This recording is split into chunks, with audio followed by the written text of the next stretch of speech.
Again, I'm Mary Kay Devine, Director of Community Initiatives here at Women Employed. I'm here with my colleague, Senior Program Manager Chris Warden, and Policy Associate Jayla Neal. It's our pleasure to welcome you to the inaugural meeting of the Pathway to Careers Network. We look forward to spending today's session with you, tools you can use, improving adult student transitions into college and careers. Before we begin the meeting, my colleague Chris will review a few housekeeping items for today's webinar. So during the presentation, your phone lines will be muted. We have a full agenda today, and so we must ask that you hold your questions until after the presentations. You'll notice the chat window in the bottom left-hand corner of your screen will be open throughout, and you can type questions into that chat window anytime during the presentations. You can continue to use the chat feature after the presentations, but you can also use the button at the top left to raise your hand after the presentation so that you can ask your questions over the phone. There will be two opportunities today for you to share your feedback through polling questions, and at the end of today's webinar, a survey will pop up on your screen. We ask that you take 2 minutes to provide your feedback, and we'll use it to plan future webinars. As you heard when you entered, the webinar is being recorded, and we will send you a link to that recording so that you can access it after today. Also, copies of the individual reports from the Rock Valley, Elgin, and Blackhawk demonstration projects, along with the Women Employed Self-Assessment Toolkit, will be sent to you after today's webinar. And with that, I will hand the presentation back to Mary Kay Devine. Thank you, Chris.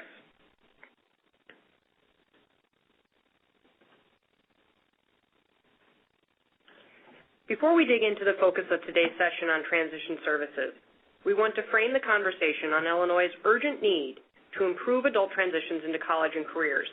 We'll take a few moments at the beginning of today's conversation to tell you about the Pathways to Careers Network. As you can see on the screen, and these are facts that we're all very familiar with, by the year 2020, 67% of jobs will require a college degree or certificate, and yet 3 million of Illinois' 8 million adults who are at working age do not have an education beyond high school. As a result of this skills gap, out of 100 future jobs, 24 could go unfilled. To address this skills gap, Women Employed and the Chicago Jobs Council are launching the Pathway to Careers Network. It's a new initiative to increase college and career success for adult learners with low basic skills. The Pathways to Careers Network advances the missions of both organizations. For nearly 40 years, Women Employed has been mobilizing people and organizations to expand educational and employment opportunities for America's working women. And for 30 years, likewise, Chicago Jobs Council has worked with its members to ensure access to employment and career advancement opportunities for people living in poverty. A Career Pathways Framework is the guiding principle of the Pathway to Careers Network. One example that we see provided by Illinois leaders is the Adult Education Strategic Plan and the recent request for proposal. The vision for adult education in Illinois is a foundation of career pathway system that prepares adult learners for economic self-sufficiency.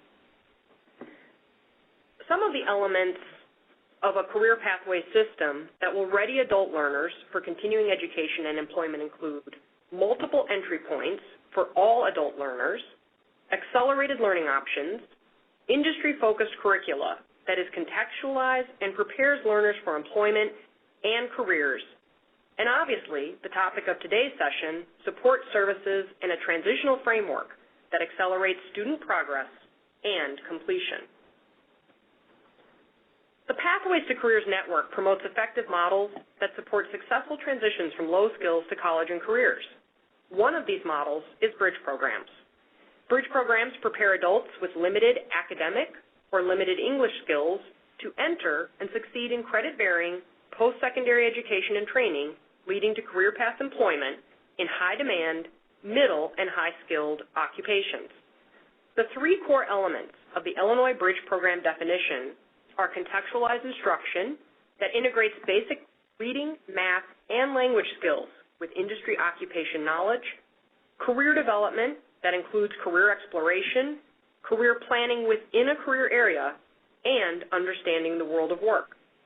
And today's subject, transition services that provide students with the information and assistance they need to successfully navigate the process of moving from adult education or remedial coursework to credit or occupational programs. The Pathways to Careers Network brings together organizations moving adult learners from low skills to good jobs. We focus on three areas. We inform, we connect, and we advocate. Joining the Pathways to Career Network is free. Becoming a network means you will receive up-to-date information on effective models, you will be invited to connect with education and workforce partners via webinars, calls, and in-person meetings, and you will have the opportunity to work with us to shape and advance a bold policy agenda that makes adult college and career success a priority for Illinois leadership.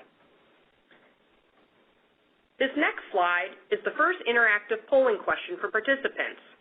Please confirm your membership in the Pathways to Careers Network. The slide you see now is interactive, so click on your screen, select one of the following responses to verify your membership status with the network. As soon as you submit your response, you'll see a plain white screen that says thank you.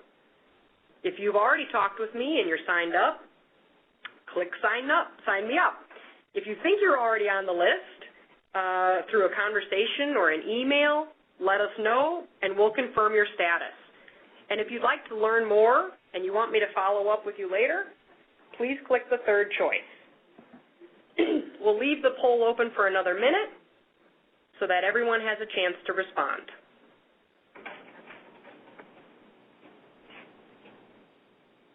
Okay, it looks like everyone's had a chance to respond. Last call, and moving back to the meeting presentation. Oh, a couple stragglers coming in. We'll leave the poll open for just one more second. So please choose one. Sign me up. If you think you're already on the list, we'll confirm your membership status. And if you'd like to learn more, I'm happy to follow up with you after today's session. Great. Thank you.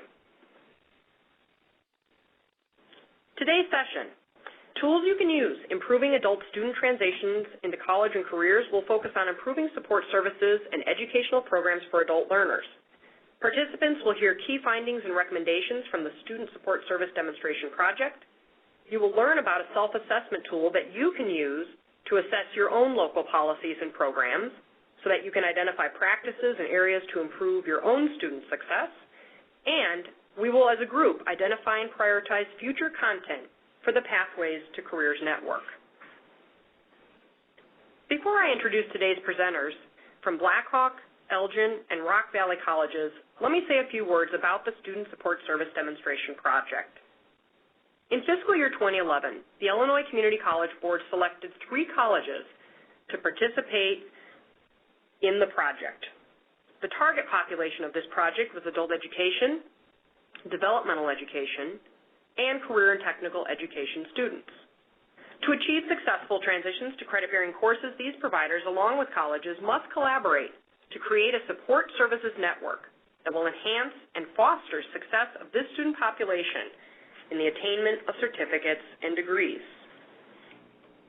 The purpose of the project was to evaluate methods and policies, to engage in resource mapping, and to develop a model. The 3 colleges who participated in the project used a self-assessment tool to help them evaluate their own current services. It helped them determine how they enhance or create barriers for college access and success. The colleges submitted full-length reports to the Illinois Community College Board. Today, representatives from Blackhawk, Elgin, and Rock Valley will share a summary of their key findings and recommendations. It is now my pleasure, and with gratitude to the members of these teams, to introduce today's presenters. Please note, once they finish their presentations, we will share their contact information and emails at the conclusion of today's meeting. We have with us from Blackhawk College the Dean of Adult and Continuing Education, Glenda Nickey, and the manager of their Student Success Center, Carrie Koster. From Elgin Community College, we have the Dean of Student Services and Development, Carol Coles, the Director of Student and Academic Effectiveness, Mary Perkins, and the Dean of Adult Education, Peggy Heinrich. From Rock Valley Community College, we are joined by Diana Barthelman, the Director of Adult Education and Literacy, Amy Diaz, the Associate Vice President of Student Development, and Amanda Smith, the Transitions Coordinator. Once all the teams have completed their presentations, we will open the lines for questions and answers from participants, and after that, Women Employed staff will introduce the Transition Services Self-Assessment Toolkit.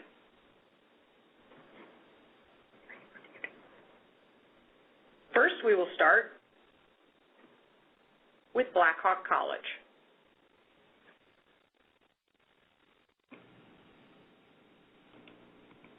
We're just unmuting your line, Blackhawk. Give us 1 second. Okay. Thank you. I think you're live, Glenda. Okay. Pleased to share our information with you today. And I'm just going to try to move this slide. Here we go. We set out to assess student support services, but this quickly led to an examination of instruction as well. It's really not possible to separate the two completely. We conducted our assessments through personal interviews with current adult ed students who hope to transition, also former adult ed students who had moved on to the college. And we also reviewed college transcripts of many of the adult ed students who had transitioned. Our interviews established that there are some things that we do well on the support services on the adult ed side of the house. We established good relationships. In fact, our interviewer said that after listening to the students, she was convinced our advisors literally walk on water. We individualize around student needs with flexible schedules and requirements. We're very encouraging to our students, and we really want them to do well and provide a lot of moral support. We're able to manage a crisis promptly because we have good communication with our community services. And we do a good job of preparing our students to pass the GED or complete their diploma requirements. In summary, we really felt that we combined some good basic case management with basic instruction. I'm trying to move on here.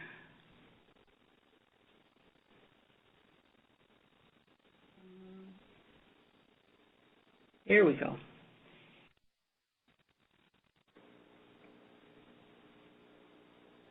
We also found that there were some opportunities, and these slides are not moving too well, so excuse me if I'm out of sequence here.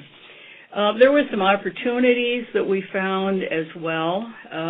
We felt that our students needed to be encouraged to develop a better sense of self-efficacy. We actually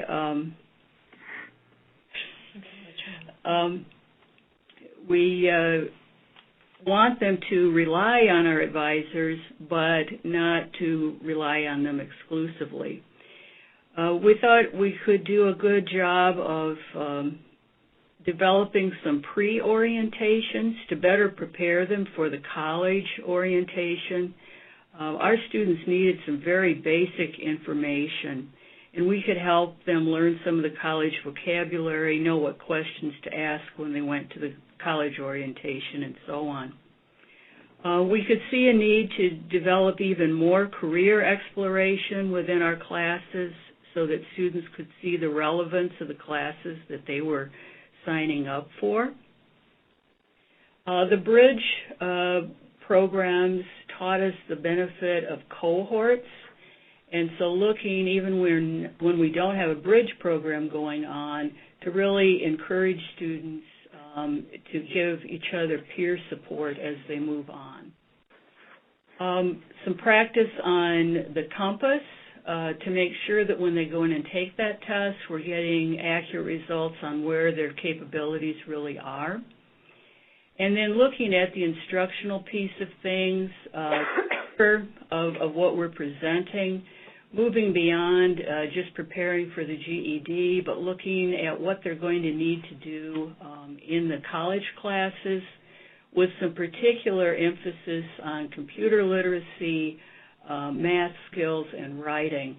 We also looked at trying to align what we're doing, moving away from just aligning to GED testing, but aligning to the curricula that the students are going to encounter when they get into the college classes. And speaking of alignment, we saw the opportunity to align what we're developing in support services on the adult ed side of the house with what's being developed in the student support area at the college, so that we have a common language, common forms, some shared community resources. It was interesting when we did the survey of community resources, we learned some new resources on both sides of the house. The interviews we conducted did suggest that we had some areas of common concern with our transitioning students when they got to the college. They were a little disturbed by the lack of the personal relationship they could have with advisors there. It was in contrast to what they were used to on the adult ed side. And also the availability of advisors, not being able to walk in and see someone very quickly. And it also emerged that even though we have an early alert system on campus, our students from the adult ed side did not always recognize early enough that they were in trouble. And by the time an instructor or an advisor recognized that, in many cases it was really too late for them to rescue themselves. So I'm now going to sign over to Carrie Koster. Good afternoon. My role at the college is in the Student Success Center, so I work a lot with the developmental students coming in, both through the tutoring services, and we have a TRIO student support services program. So during this project, we really looked at where the gaps were and what the concerns were with the developmental population.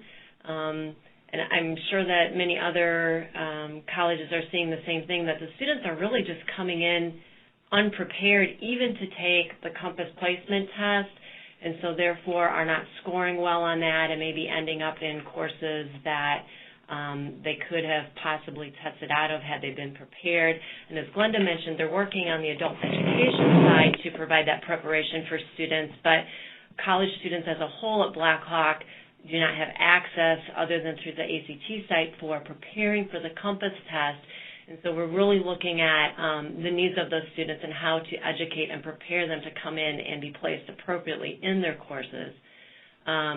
Even those that were scoring into the developmental courses through Compass, there's a large concern about students coming in that don't even meet the minimum scores that we have established, and because of cuts and funding issues, there's no longer services through adult ed to send those students back to, and so we're allowing the students into those classes, and there's such a wide range of skill level, even in the lowest level developmental courses, that's a huge concern of the faculty teaching those courses and where their time needs to be allocated.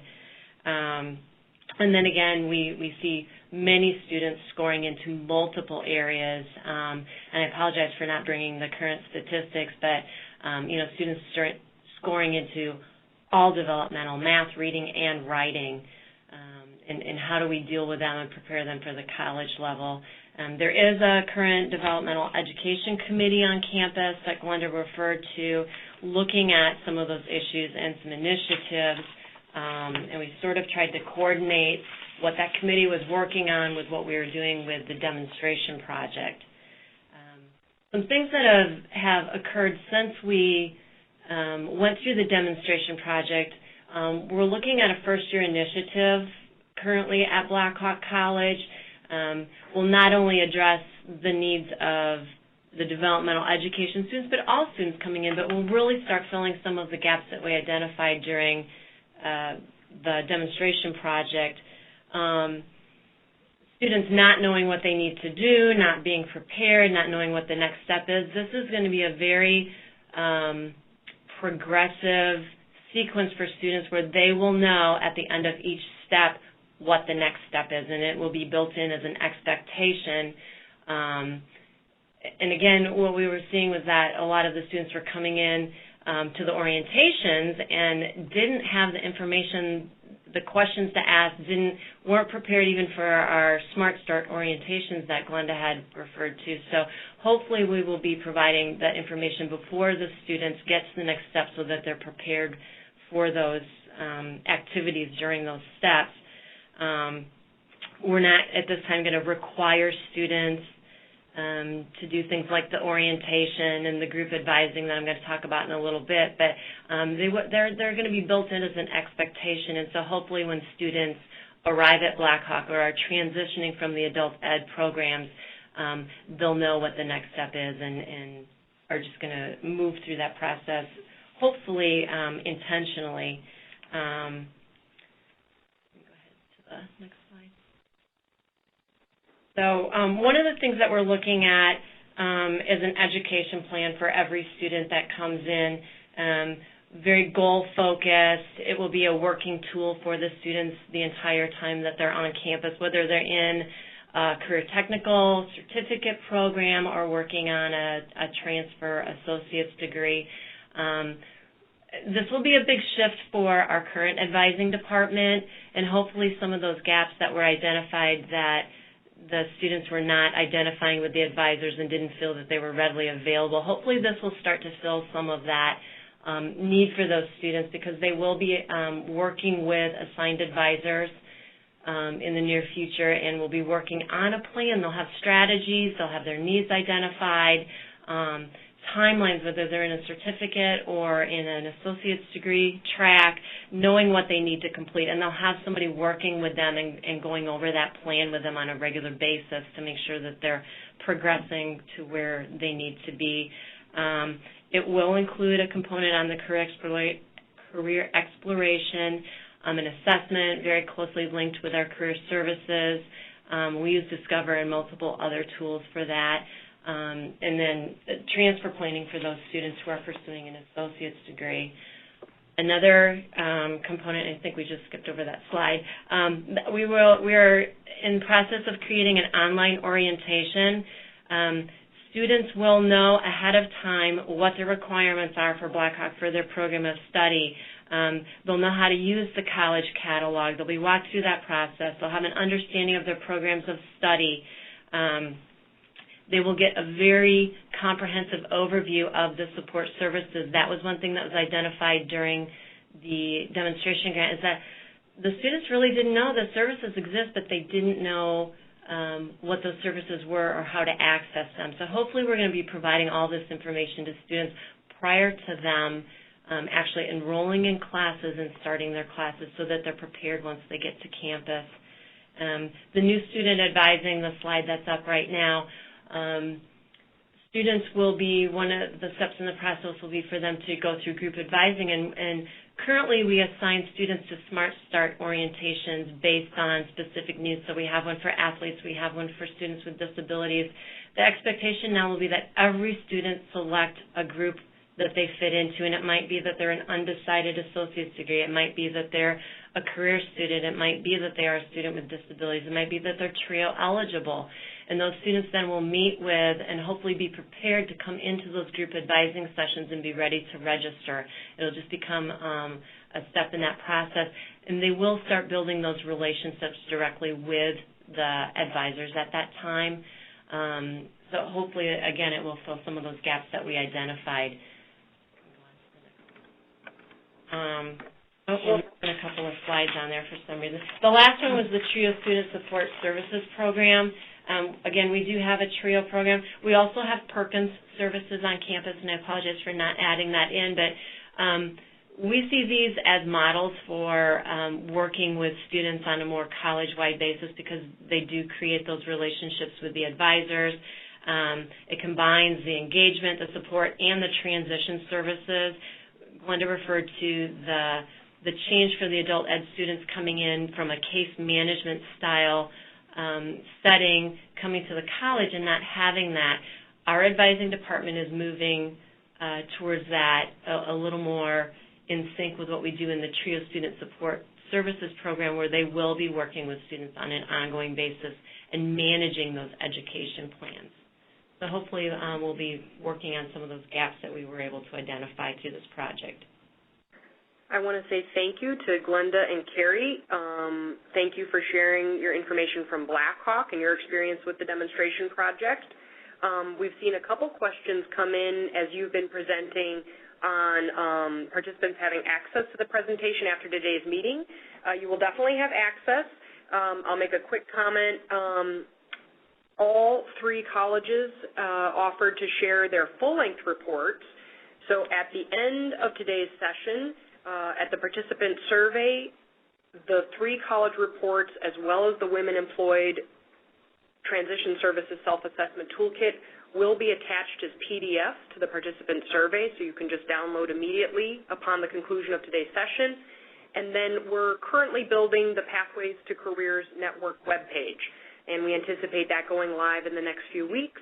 And that is where we will have an archive of today's session as well as access to the PowerPoint, and we will definitely make sure that you get the information. So with that, we're going to unmute the lines for Elgin, and I want to say thank you to Carol and Mary and Peggy, and the floor is yours. Thank you very much. We'll introduce ourselves as we start each of the segments that we're overseeing. What you see right now is a grant background, and that's already really been spoken to.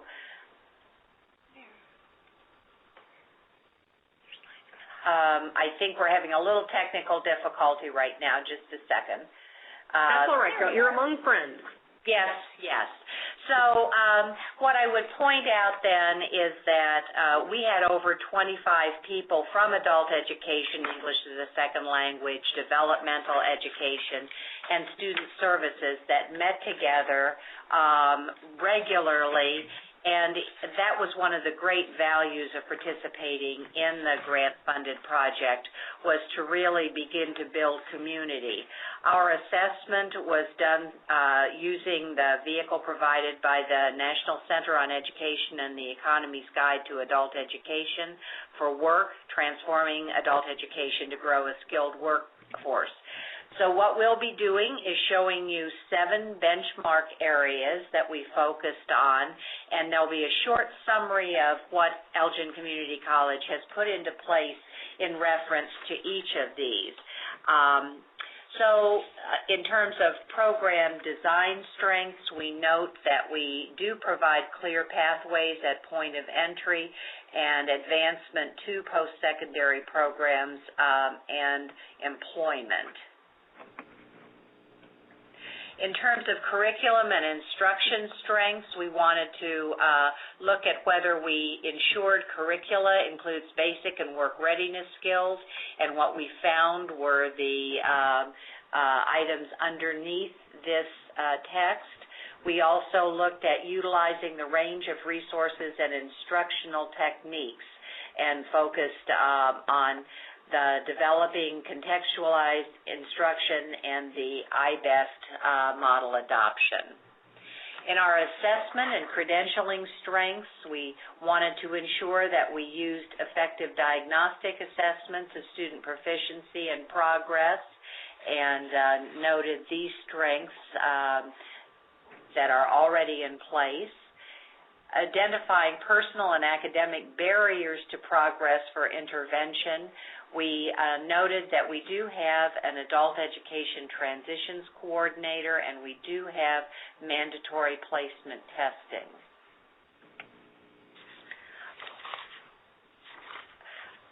High-quality teaching strengths require that we looked at specialized training in adult learning and workforce preparation, and ongoing professional development and classroom supports. Support and follow-up services and strengths, we wanted to ensure that we did provide a comprehensive support to reduce students' personal barriers to retention and progress. And again, the key of having an adult education transitions coordinator, and specifically that individual formerly worked in our admissions office, bridge program, case management support, local referral agency supports, program director support to students, and requiring, in addition to the new student orientation process, that students participate in our fully deployed first-year experience. We have connections to business strengths noted as meeting the local and regional workforce needs, and a strong WIA partnership and CTE program advisory committees that are active and provide feedback on the applicability of the programs that our students are studying. Our monitoring and accountability system strengths are that we do utilize statewide comparative data to be discussed with ABE and ESL faculty and staff. We have longitudinal student success analyses that are performed regularly, and we do utilize the DAISY system. So we walked through, this is Mary Perkins, a number of areas relatively quickly, and we hope upon reference to the PowerPoint you can spend some more time looking at all the things that we have as areas of strength, but we wanted to use this time with you today to focus more solely on institutional directions that were headed as a result of the study that we've done, as well as some policy recommendations. So first I'll step into the institutional recommendations. One of the things I think that became most apparent to us as we sat down and pulled this collective team together was the fact that students could enter into the college in many different ways, and the career pathways have not been clearly defined. I'm sure it's that way at many of your institutions, but what was more apparent to us than ever was the fact that it seemed like where a student landed many times determined kind of what direction they headed. Another major challenge for us is we do not at present time assess English language skills. And that's a real challenge for our students because we have a large number of students who do not have English as their primary language, and we see that they are challenged in our developmental education areas as well as in other curricula. Integrating support services as part of our pathways is another essential element of something that we need to work on improving. Instead of making it an add-on and an aside, that office that you send the student to, really folding that into the student's classroom experiences. Faculty professional development is another key area. Some of the changes in state expectations for adult education standards are contributing to this, but really helping our faculty better understand what are career and workplace readiness skills and how do they help students understand them through their classroom experiences and model them in that time that they spend together. This next slide really gives you just a visual in terms of the model that we've developed. What you see on the left-hand side is our current model, which probably is similar at most institutions in that students go through really what's a high-stakes testing process at entry into adult education. Again, when they exit adult education, we'll have to take another high-stakes testing. For us, that's a COMPASS test in order to see if they can get into college level and potentially get into developmental, which many do. On the right is really just our future image of where we'd like to be. We'd like to emphasize the progression rather than transition. Transition for too long has seemed like you have to do one before the other, and our students have already shown us that they do them simultaneously. So what we want to do is develop some ongoing assessment methods to be able to do some common assessment at the very, very beginning for all students rather than have separate placement processes to help students get into the right programs and best meet their needs at that time. The last few institutional recommendations that we have mandating professional development in areas of contextualized instruction and career readiness. We have some institutional hurdles there with union agreements and other types of things there, but it's a real must in terms of making sure faculty are on the same page. I've talked about the support services a little bit. And expanding the cohort-based models, it's something that we're playing with through some of the accelerated learning options that we're doing right now with the bridge programs and the ICAPS initiative, but really helping students perform that support structure that we've already seen demonstrated in many other initiatives and applying that to adult education. And then lastly, improving our connections with our employers to really tailor our curricula to infuse it with those workplace readiness skills more appropriately. Okay, and this is Peggy Heinrich. We also looked at some policy recommendations, such as enhancing awareness internally. Are all of the academic units in our college aware and understanding career pathways? Do our own faculty, do our own staff understand them? And is there buy-in as to why and how adult education relates to the bigger picture of college transitions? We also see that there's a need to simplify state and federal reporting requirements. We're really mired down with things like daily attendance entry or rigorous testing requirements, et cetera, taking our time away from being able to focus on innovation.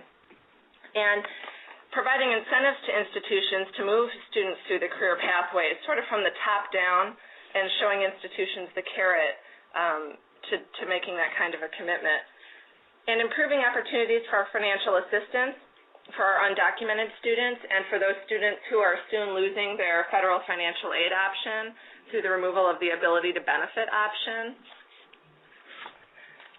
And we know that our students need support services such as child care, early childhood education while their parents are enrolled, providing tools to assist institutions in identifying regional employment trends. We're being asked more and more to support the development of particular programs, but we need to know where to get this data, how to understand it, and how to identify the trends to help us develop the right programs.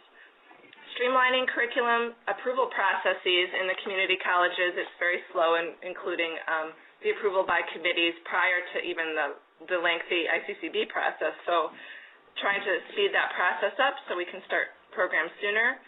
And establishing integrated data sets so that we can track outcomes between education and employment in a ready fashion. And I think in general that concludes our presentation. We can hand it back over. Great. Thank you, Carol, Mary, and Peggy. I really appreciate Elgin's participation today. You've received some kudos from some of the participants, particularly on your graphic. And so as we said, while the webinar archive will come at a later date, we will make sure to send out the PowerPoint slides immediately after today's session, because it seems like there's a lot of interest in capturing the details that you're sharing in your Audible presentation. So now we're going to turn it over to the Rock Valley team. We have Diana, Amy, and Amanda. We're going to unmute your lines, and when you are finished with your presentation, then my colleague Chris Warden will give us some housekeeping instructions on how to unmute the lines so we can open up for the conversation, and then we'll conclude today's session with introducing you to the self-assessment toolkit. So now we hand it over to Rock Valley. Thank you.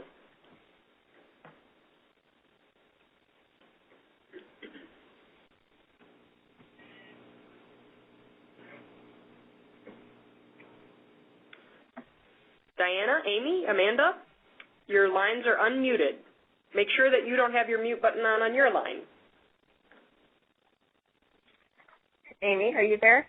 Okay, perfect. We can hear you. Thanks, Amy. Hi, this is Amanda. I am hoping Amy and Diana will join us. And we just wanted to, we have the same background as the other two colleges and appreciate what they have already shared, so we'll try to just kind of touch on the points that have already been shared so we don't overgo that. Amy and Diana, are you there?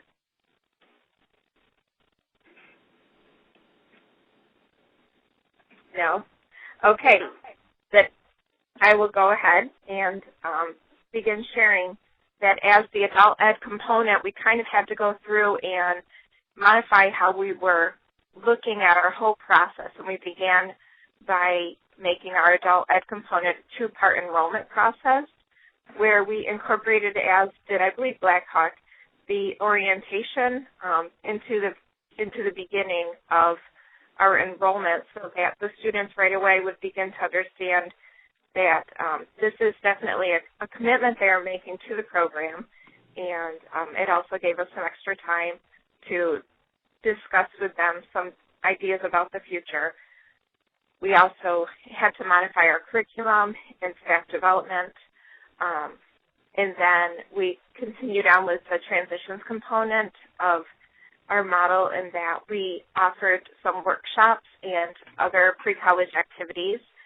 We also had a Planning for Success class, which is a kind of like a freshman seminar that's offered.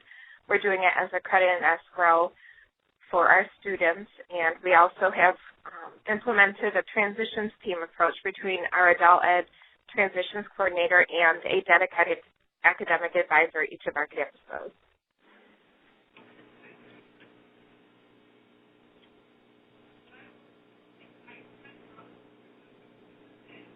Diana and Amy, are you able to add? Diana, this is Mary Kay. We've unmuted your line. And just excuse folks for the technical housekeeping. Chris is going to shoot Diana a quick note on chat, and we'll see if we can get them connected. But on our end, it looks like everybody's online. So I don't know, Amanda, if you're able to... Yeah, I'll just continue on. I love to talk about this. So, okay. As I mentioned, our students receive a brief overview of the ABE and GED or ESL process when they first come to our first session of the enrollment, which is our assessment test, and then they also complete the assessment test, and whether it's the BEST test or the TABE, and then they come back to us at a different time for the orientation. And at that orientation, we talk about our class expectations and the policies and procedures for Rock Valley, but then we also go into the idea of choosing a career instead of just falling into whatever job is available. And so we have a strong partnership developed now between adult ed and the support services at the college. So we have someone from career services comes and discusses career choices and the idea of all the different career clusters, those types of things. And then I follow up by leading a discussion on Intro to College, which basically it's not so much like you have to do this and then that and go through all the procedures, but more so of these are the different support services that are available when you do enroll in college, such as, free tutoring and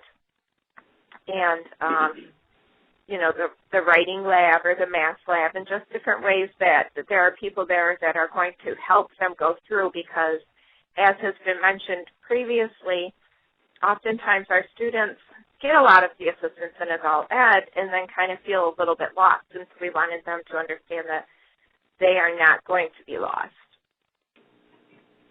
So I'm not sure if Diana or Amy is ready to join yet. So just let me know when I need to cut off talking. But we've also looked at our actual classroom curriculum and realized that we needed to tweak it a bit to include more things such as study skills, more math, reading and writing skills, as well as some critical thinking, as that's more what's necessary to be successful in college, as opposed to just focusing strictly on, getting the 410 on each of the GED tests. So we offer intensive programming options, so different options for students that want to have some accelerated study, whether it's preparing for the GED or in English language. And as mentioned, we also offer bridge programming, where we utilize the contextualized instruction and then offer the other support services. We have involved recruitment into our annual events. The whole idea is to keep on, we definitely gave a lot of the planted the seeds in the very beginning when the students entered our program by having the orientation and talking to them definitely about the need to transition, whatever that means to them. And then we continue to just touch on it by having, the campus tour, career open house, having some workshops that will focus on specific transition goals, and partnering with the college to provide those different workshops. And as I had mentioned, we're offering, actually right now is the very first offering of our credit and escrow class, the STU 100, Planning for Success. their very first class was offered right now, so that's pretty exciting. So, and that's also offered a sample that some of our students are being offered the computer network access. Understanding that some of these things are most likely occurring in certain different colleges out there, but they are new to our college, and so we are excited about being able to offer this so that our students can identify with the college. We still need some work. We're going to be attempting to include our students in any existing clubs that exist at the college. We also want to create a club for transitioning students. You know, this is important because our students don't have a lot of time to get involved in different student affairs and things like that, but they certainly have time to get together for studying, like a study group or something of that sort. So we'd like to be able to offer that as a time for them to, that would kind of fill their need for socialization and just a feeling of identity. And so we would like to offer that, as well as opportunities for peer mentoring. We're also working on the students being able to receive the Rock Valley College student ideas, once again identifying with the college. And we're looking to pilot the My Foundation Lab and CARS to also assist with decreasing some of the deficiencies so the students will place higher into college level or the upper levels of developmental courses. And we are looking to implement A+ Advancer or some other type of test that is similar to the AccuPlacer in order to allow near completers of the GED to self-identify what different skills they definitely need to continue to focus on, and to host an ESL completion recognition. So we already have the GED graduation, and it is definitely the high point of the year, and we want to be able to offer such a thing as well for our ESL completers, and we're not really sure how that's all going to work out right now. So we definitely need to do a lot more tracking and assessment. We want to be very intentional so that we're able to see how effective this whole process has been. So we're going to be looking at the enhanced curriculum, if having, you know, like a GED Math Plus or a GED Writing Plus courses, if those are definitely making a difference. We're going to also be looking at the referral process and academic advising, if that is the changes we've made with that, if that has been productive.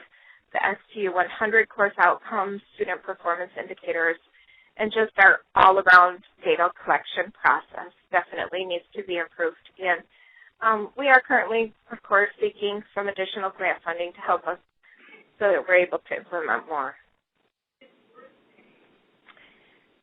And it looks as if, you know, by the time the student is done with this whole transitions model, they have already identified a career pathway. There's a reduced number of developmental courses required. They already have a credit in escrow, and they already have established a relationship with their academic advisor. So hopefully all of these things will help the student be more successful in completing their whatever their own goal is, whether it's a credential or a degree or a transfer degree.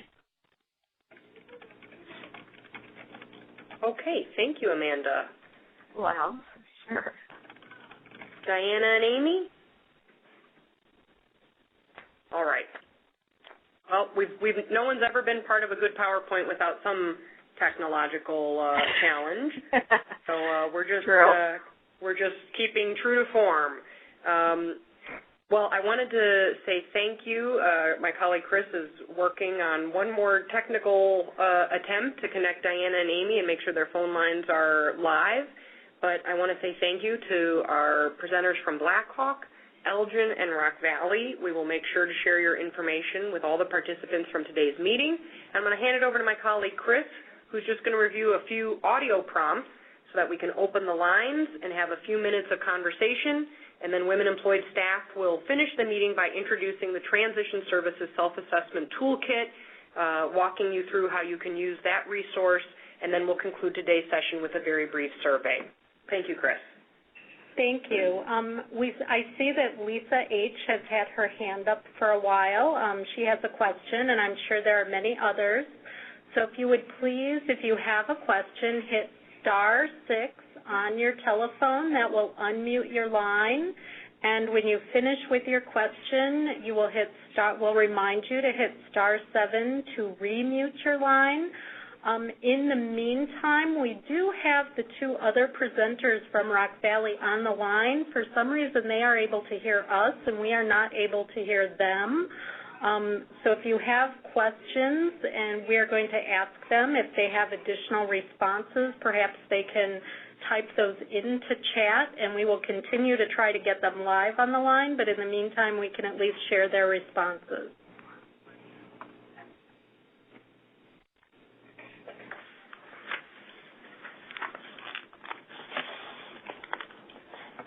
Are there questions?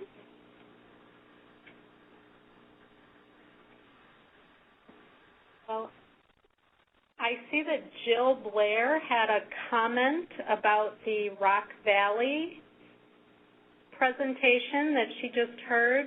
Jill, I'm about to unmute your line. Would you like to pose your comment or your question directly to Amanda? Sure. Can you guys hear me? Mm-hmm. Thank you, Jill. Yeah. Excellent. Amanda, I just know that you were talking about how to recognize ESL student completion.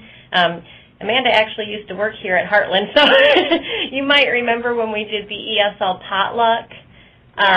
We have actually updated that, so it's still sort of an informal potluck. All the students bring a dish from their home country. It's real informal and celebratory. They bring their families and everything. But we take a portion of that evening and set it aside for formal recognition, where we actually have an ESL student speaker, and then we formally recognize any students who completed our academic ESL program. We actually have them come up to the front and give them a small gift. So it's similar, to a graduation type ceremony, but it's a little less formal, and that has worked out real well for us for the last couple of years. Okay. Thank you, Jill. No problem. Well, we also have a question from Jamil Steele. Jamil, if you can hit *6.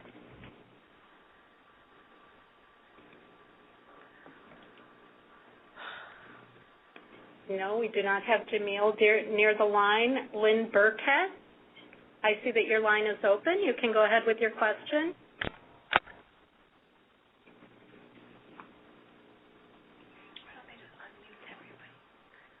And Kelly Barinholt also, I see, has her hand raised. She had a question. If you could just hit *6 on your phone. We have all of our presenters back on the line, so you can ask a question of Blackhawk, Elgin, or Rock Valley. I do notice that Amy and Diana made a clarification about our ST100, which is important, where it is being offered as a non-credit version, and then once the student is accepted into the college, then they do receive that credit at that point, but they don't have to pay for the tuition, so it's like our version of dual credit. And after they do 6 credit hours successfully. I'm sorry? Amy, was that you? We could hear somebody say if they complete 6 hours. Okay. Finally. Yay. Welcome to the meeting.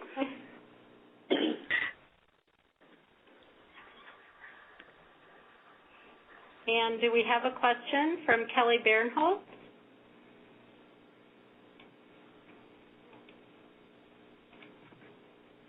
No, but we see that Jamil has a follow-up question. Jamil, do you want to hit *6 and ask your question?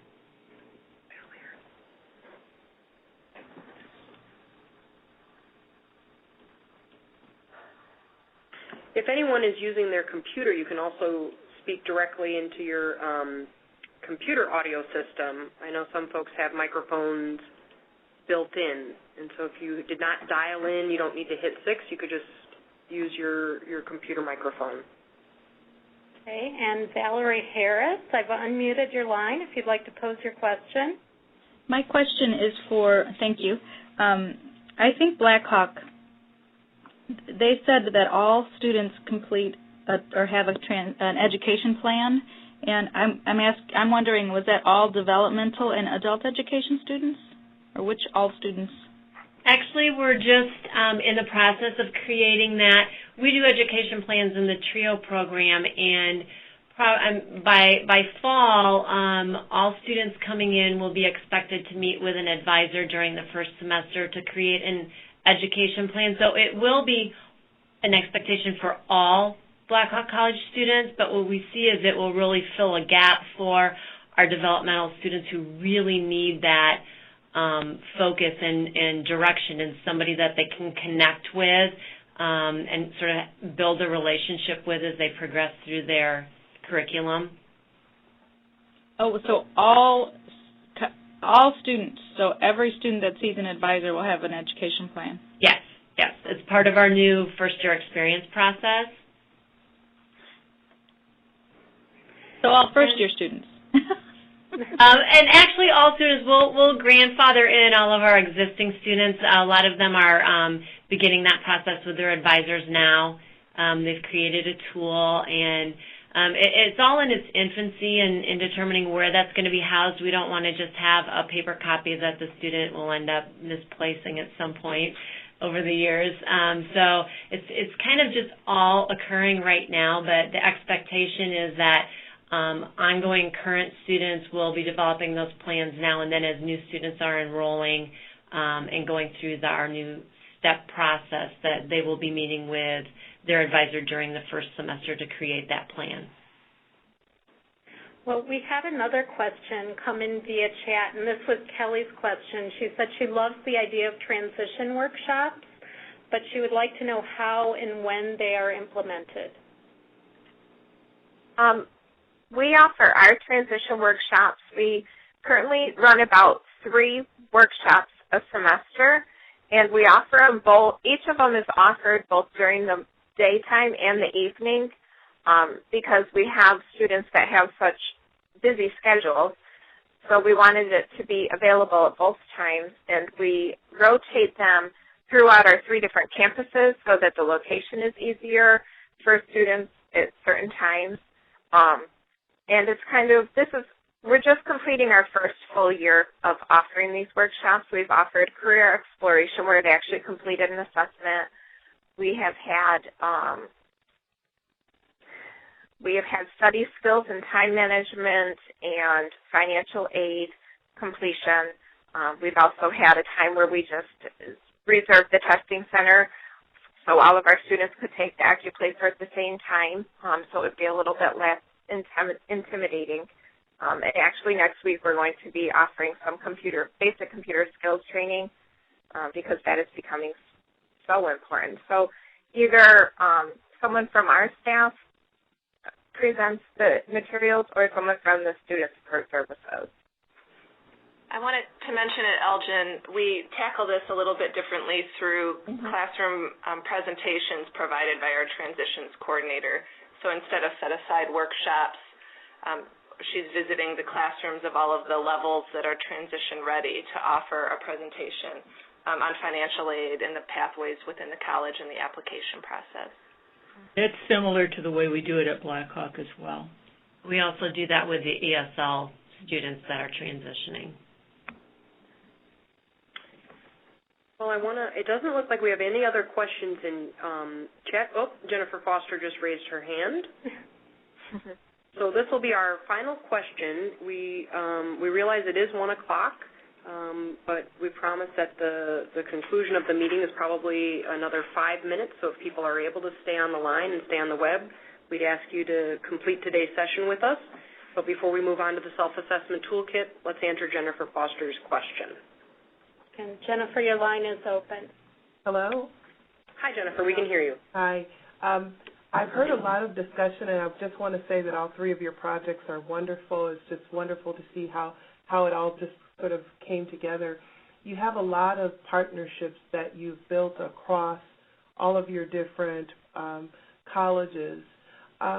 And then you really talk a lot about that transition coordinator. How beneficial has having that transition coordinator been in your success of moving more students into college? Well, this is Carol Coles from Elgin. I think Peggy talked a little bit about how she visits classrooms and does presentations as part of the curricula itself in the adult education programs. But I would also mention that she, in meeting with students and planning their own transitions, each one has an individualized transition plan, and in addition, she summarizes what those students are interested in and what they want to do, and provides that information to those of us at the college coursework level so that we can make sure that the programs that the majority of adult education students are going into have the supports that they need within those programs. And it's been really helpful for us to identify clusters that then we might want to consider developing more formalized bridge programs for, or certainly supplemental instruction within. This is Glenda Nicky at Blackhawk. I would just say the transition advisor, whatever name you give them, that person is very essential because it helps keep a focus on those activities. And without having somebody specifically looking at that, it's something that can get lost, or you just don't have the focus that you need. Of course, I am the transitions coordinator, so I would say that it is, very fundamental and instrumental because, that's my position. But I truly do believe that there is a connection that the transition coordinator provides to the student, and I think can work with the student to build their own self-esteem and self-confidence so that they feel more confident as they begin to connect more individually with the people on the college side, because I have found that they don't really feel very confident when they're just starting that process. And so through working with them and then kind of handing them off to our counterparts at the college, then they kind of feel that the care that they receive in adult ed is going with them. In addition to what Glenda said on just being able to keep the focus on it and keep things moving forward. Thank you. Thanks to all of the presenters for answering the questions. And as a reminder, we will have everyone's name and email on the final slide of today's presentation. So I will quickly roll through an introduction to the Transition Services Self-Assessment Toolkit. The goal of this toolkit is to allow colleges or nonprofits to self-identify areas of improvement in transition services and then to make a plan to address the work. The toolkit allows bridge programs to learn different types of transition services, to explore different ways of delivering services to students, comparing staff perceptions to actual student usage, and then the toolkit brings the college team or the CBO team together to build on strengths and to identify areas to improve the student services. You'll see on the current slide, the toolkit was sent to you with the registration and invitation email. It's also available on our website, www.womenemployed.org/clearconnections. It will be attached immediately at the conclusion of this meeting to the survey and would be available in a follow-up email along with the college reports.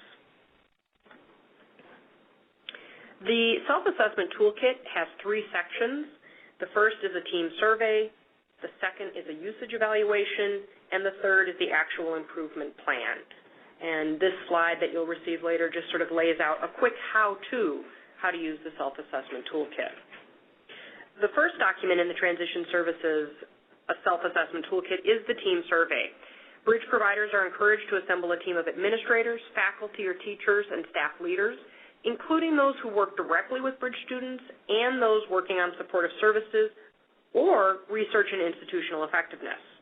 The team should include those who are involved with the day-to-day resources, the day-to-day operation of the Bridge program, as well as those who provide strategic direction or who can provide resources from other departments of the institution. Please note, it's really important that each individual team member or a representative from each department should complete the team survey portion. The team survey is based on 3 sections. There are 3 themes, and each theme has subcategories within it, and they set high-water benchmarks, and that's really the way that this toolkit was put together. We see that the 3 themes are engaging Bridge students early, supporting student success, and making sure that there's a team commitment at the institution to student success. When you look at the toolkit, under each one of these 3 themes, there's multiple high-water benchmarks that gives you a measure that you can set yourselves against. The service usage evaluation is the second document in the self-assessment toolkit. It can help supplement the information gathered in the team survey to provide you with more objective information on what services are available to students and used by students. Teams are also encouraged to supplement the information found in this evaluation with occasional student surveys or focus groups, and I think we heard that from all 3 of the colleges today in the different ways that they engaged students to get the frontline responses. Your teams can use the results each year to measure improvements over time, and I want to make sure to note, be sure that your team includes people who actually have access to service usage and quantitative data. We realize that, when you look at the toolkit, there might be parts of the data and the information that will be easier to get or more challenging to put together, but you've got to make sure that you have folks that have the rights and access to tap this information, and then determine, based on your ability to collect the information, what will be most helpful for your team in making strategic transition services decisions.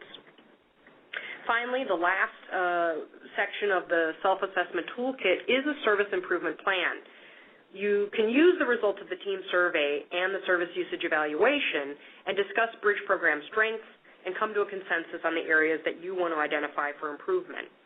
All team members that are involved in this process should share concrete steps that each takes to contribute to the improvement in one or more priority areas. And it goes without saying, but we want to echo it, that the team has to make sure that no one team member is overburdened and that the duties are spread out over multiple team members. Those are the 3 sections to the self-assessment toolkit. And like we've discussed today, obviously our contact information will be available, the presenter's contact will be available, and Women Employed is happy to answer any specific follow-up questions once you download the tool. We do want to make a note, when you download it, it is a PDF, but it's the type of PDF that you can type into, save, share, and email. Before we get to the contact information and the participant survey, we have our second and final participant poll. This is an interactive slide, so please respond to the screen. We received lots of interesting feedback through the registration for today's webinar. And in order to prepare future content for the Pathways to Career Network that we can deliver to you via webinar, in person, or online, please select one response to the question on the screen. What is your most immediate information need that will help you improve adult learner transitions into college and careers? We know that this is challenging to choose just one because from the respondents on the webinar registration, people seem to be very interested in most of these topics. But in order to help us shape future content so that this network will be a resource to you, please select one, and then you will see the results on the screen. We'll leave the poll open for a few more minutes so that everyone can respond, and then we'll conclude with our contact information. We can see the responses coming in. Thank you.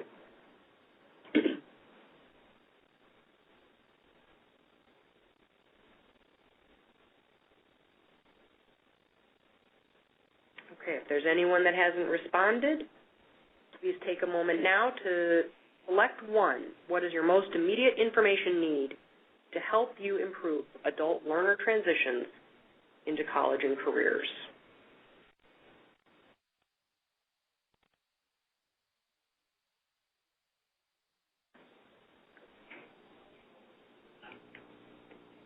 Okay. All right, it looks like almost everyone has had the chance to reply. We appreciate that.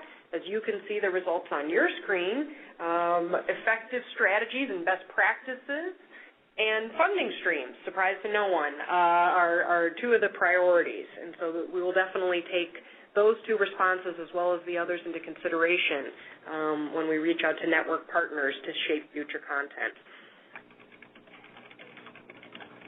The poll is closed now, and on the screen you'll see my contact information. I want to say thanks to all of you who are participating in the inaugural meeting of the Pathways to Careers Network. We look forward to working with you to improve college and career transitions for adult learners with low basic skills. Just like we shared information from the Student Support Service demonstration sites today, if any of you have a best practice that you want to share with your colleagues in the education and workforce field, please let us know. Shoot me an email or pick up the phone and call me. I'm really interested to hear of your best practices that we can promote back out to your colleagues.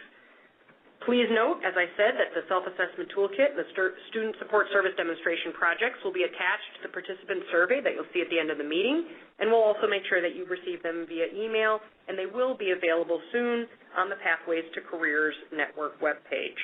As soon as that web resource is available, we will make sure that all of you know. On the final slide, you'll see our presenters' contact information. For the sake of real estate, we only included their emails, but if anyone wants to contact them by phone, you could call me, shoot them an email, and I'm sure they will respond. So make sure you make note of names and emails, and then we ask that you stay on the line to just complete a very brief participant survey. Your feedback will help us shape and grow the Pathways to Career Network to ensure that this is a useful resource to you, because that's what it's intended to be. Thanks to all of you, and we look forward to connecting with you again soon.